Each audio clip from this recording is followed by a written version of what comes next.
Today, guys, I have such a special guest. This is such a treat. This guest is a partner at EY. He's a partner of both privacy and cybersecurity. He came to Canada from Mexico in 2012. He's an instructor at U of T School of Continuing Studies. He volunteers at the IPP. He also volunteers at ASACA. I am so excited to have him on this show, and I do see him. Let's see if I can get him in the car. Hey, Carlos. Well, it is so good to have you. You are an expert in both privacy and security. What is actually the difference between privacy and security? Because I find so frequently that when I talk about privacy, prospective clients or, companies are like, oh yeah, don't worry, we have security, or yeah, don't worry, our IT is taking care of privacy. And then it gets me thinking they might not actually understand the difference between the two. When we are talking about privacy, we are talking about this discipline that is paying attention specifically to personal information. There will be two major goals that you will have in privacy. Number one, protecting personal information. And that's perhaps where the similarities with cybersecurity may come, or information security.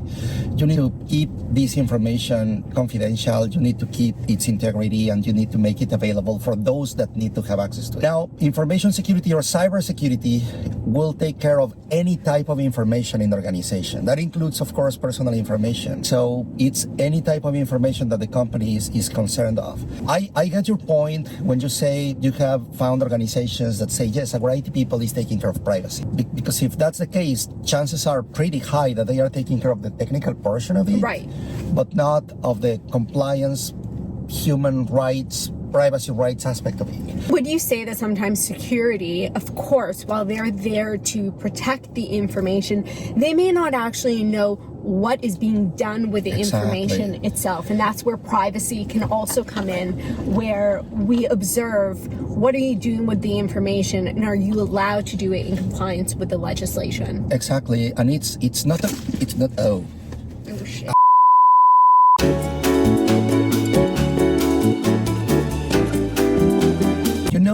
I am Mexican. No. Yeah. No.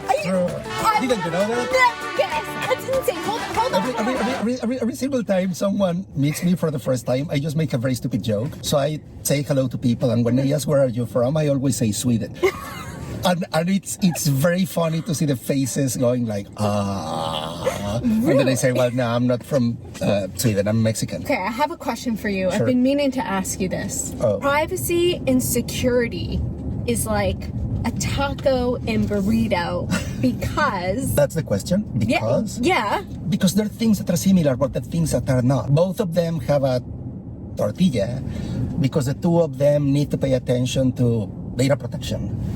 But when the things comes very specific and may make of privacy a taco, is on the fact that privacy needs to be focused on a very specific type of data, which is personal data or personal information.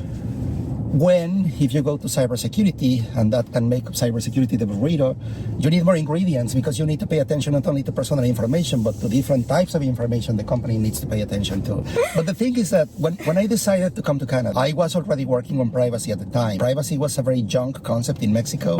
What? A junk concept in Mexico, I will say. Like, did you say junk? Junk, not drunk. Junk. Yeah, junk. Sorry, I think junk? the wrong one is junk. No, junk like junk when you are a young person, a young individual. So the concept was, I will change the word, not young, new in Mexico from the compliance perspective, and there were companies that were making efforts to comply with the regulation and stuff like that. So when I moved to Canada, I said, Canada has been doing this for a long time. So I'm going to a country that is much more mature than Mexico from that perspective. Right. I think it will be exciting to see how things are going there. So I came to Canada and I executed my first privacy assessment for a company. And I remember saying to them, well, thank you. I'm here to assess your privacy program. How do you feel your privacy program is from the maturity perspective? And they said, oh, we are very mature. The program has been in place for, I don't know, X number of years. So we are complying with everything and doing what the regulation is demanding. And I said, okay, that's perfect. May I see your personal information inventory?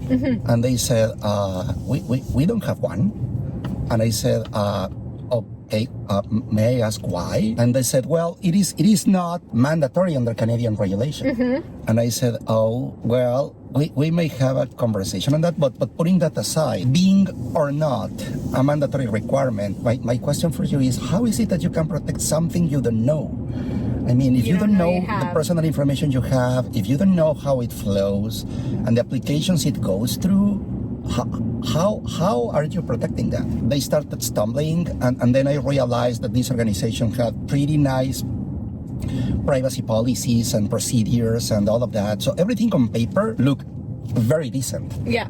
But when it came to operationalization, they were simply not able to operationalize that. This is an issue that a lot of companies that I talk to have.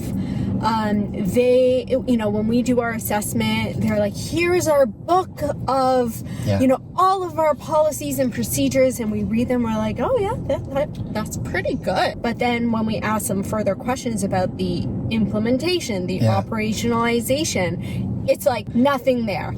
So why do you think that happens? I think that the disconnect comes from the fact that on those cases, privacy is just considered from a compliance perspective. You just do that, and that's like the bare minimum to try to comply with something. However, regulations ask for something that will specifically enable a privacy program.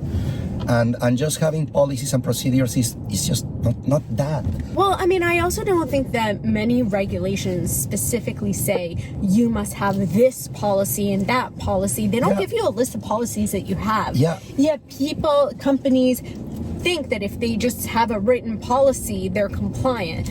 But little do they actually understand that if shit were to hit the fan and regulators were to come knocking on their door, sure, they may be asking for the policies, but I think they dissect way further to see if you're actually compliant with your own policies. I think part of the problem for the implementation piece, why it's not there, is because it's hard. It is. Something that I will say shook me is that recently in one of these studies we make, it was found that the cybersecurity officer or the cybersecurity team tends to have a very good relationship with IT, but not with the rest of the company. That's something where you need to definitely partner with human resources or training, depending on how the organization is structured, because they are the ones who know how to interact with people.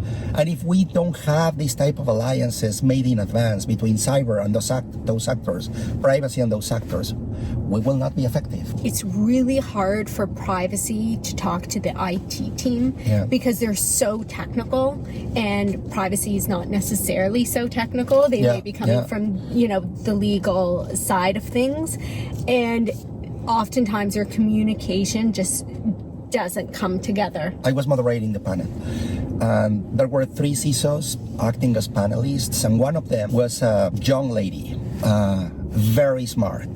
And I remember that at some point in the conversation she said, I want to call out something, and what I want to call out is the fact that it is known and it is constantly said that the weakest link in cybersecurity is people. I don't know why cybersecurity professionals, all of us, she said, tend to be very proud of having complicated cybersecurity programs. If we know that the weakest link in cybersecurity is people, why are we making things hard for them? I will go just with one simple example, and that's awareness. There's a very good friend of mine. She's a very well-experienced CISO, and she works for a large Canadian company, and she was struggling on how to effectively deliver an awareness campaign in order to make them aware of the issues and challenges with phishing. So she ended up buying a fish costume. A what? A fish costume.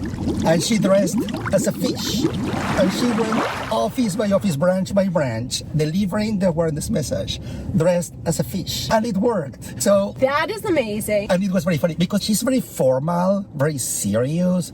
And when I saw her dressed as a fish, I said, I just can't believe that. But the way she broke the way people was expecting her to behave and to show something was very effective for her. Now, the interesting thing here is that she was working with their privacy team to partner on delivering the content, and she worked as well with the human resources team just to find a creative way to work with people in order to deliver that. And the message was amazingly well delivered. I was recently just surfing the internet and I saw a tortilla blanket and I just got a tortilla blanket. And then I went to my family and I said, hey, I'm a taco.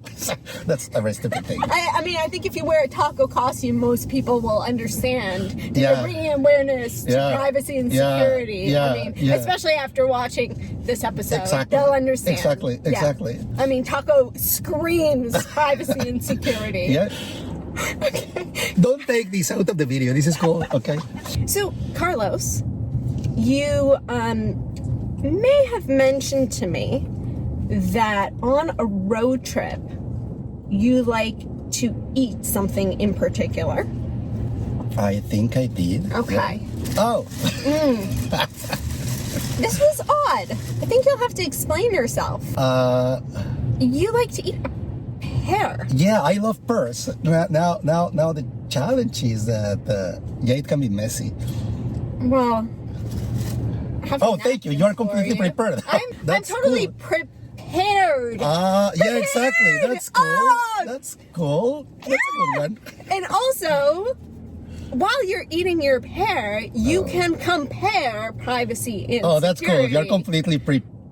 Yeah, sure. I am. I'm prepared for this whole thing. Tell us one story about where you saw privacy and security come together, like a on-the-ground story. One day, it was a Friday, and I was just about to leave the office. This was before COVID. And a client of mine just called. And he said, Carlos, we do have an issue. This was a CFO of a large company. And I said, I'm sorry to hear that. How do you think we can help? And this gentleman said, well, the thing is that we were going to be just releasing a new marketing campaign next Monday on TV. And we just found out today that our main competitor is just launching the exact same product, $1 cheaper than ours. Okay. So that's not a coincidence. I am sure that they had access to our marketing plan, and I am sure he said that this is something that went out through the network.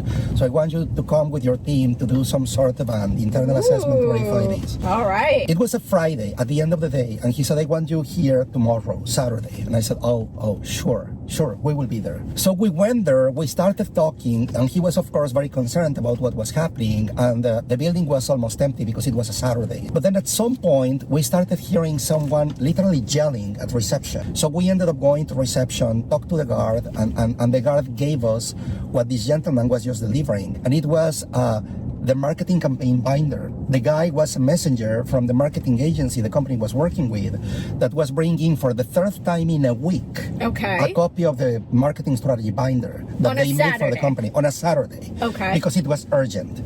Now, as the guard was just explaining this, I just started looking around and we noticed something that was pretty interesting. There were no doors in the company. Very trendy, open concept. Exactly. That's great from the people perspective, but is there any way we can go to the office of the chief marketing officer? So we went there. No door. And in addition to having no door, I mean, there were like binders over the place with information, even media that was just there, available to anyone.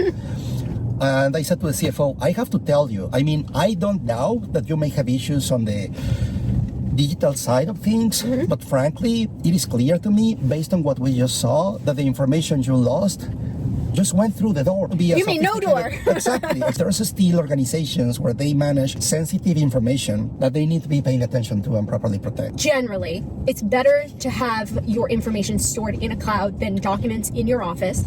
While vendors such as cloud service providers do have mature, sophisticated security controls, you should not rely on them solely, and that you, as a company, should have additional security safeguards in place to protect that information. Exactly. I would say that in general, that will be more effective. Okay. Yeah. Amazing. Boom. Done. I'm enjoying my perp. Nice.